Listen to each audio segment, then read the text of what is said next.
ગરમીમાં જ્યારે શરીરનું તાપમાન વધે છે ત્યારે આપણે થાક, ચક્કર અને બેચેની અનુભવીએ છીએ. પણ ચિંતા નહીં, આ સરળ ઉપાયો તમને તરત રાહત આપી શકે છે. ચાલો જાણીએ. 1. પગના તળિયે ઘીથી મસાજ. ગાયના શુદ્ધ ઘીને પગના તળિયે લગાવીને 10થી 15 મિનિટ મસાજ કરો. આ આયુર્વેદિક ઉપાય શરીરની ગરમી ઘટાડવામાં મદદ કરે છે. 2.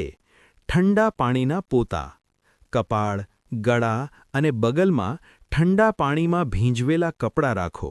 આ ભાગોમાં રક્ત પ્રવાહ વધારે હોય છે, જે શરીરને ઝડપથી ઠંડક આપે છે. 3. ચંદન અથવા મુલતાની માટીનો લેપ. ચંદન પાવડર અથવા મુલતાની માટીને ગુલાબ જળ સાથે મિક્સ કરીને લગાવો.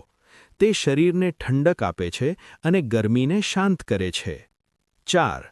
ધાણા અને સાકરનું પાણી. ધાણાને પાણીમાં પલાળી, ગાળી ને તેમાં સાકર ઉમેરી પીવો. આ કુદરતી પીણું શરીરની અંદરની ગરમી ઘટાડે છે. 5. ઠંડકવાળી જગ્યાએ આરામ કરો. જ્યારે તાપમાન વધે ત્યારે પંખા કે એસીવાળી ઠંડી જગ્યાએ આરામ કરવો ખૂબ જરૂરી છે. તે શરીરને સંતુલિત રાખે છે. નાના અને સરળ ઉપાયો ગરમીમાં મોટી રાહત આપી શકે છે. તમારા શરીરની કાળજી લો અને આ ઉનાળામાં સ્વસ્થ રહો. જો આ માહિતી તમને સારી લાગી હોય તો વિડીયોને લાઇક કરો, શેર કરો અને આવી વધુ માહિતી માટે અમારા પેજને ફોલો કરવાનું ભૂલશો નહીં.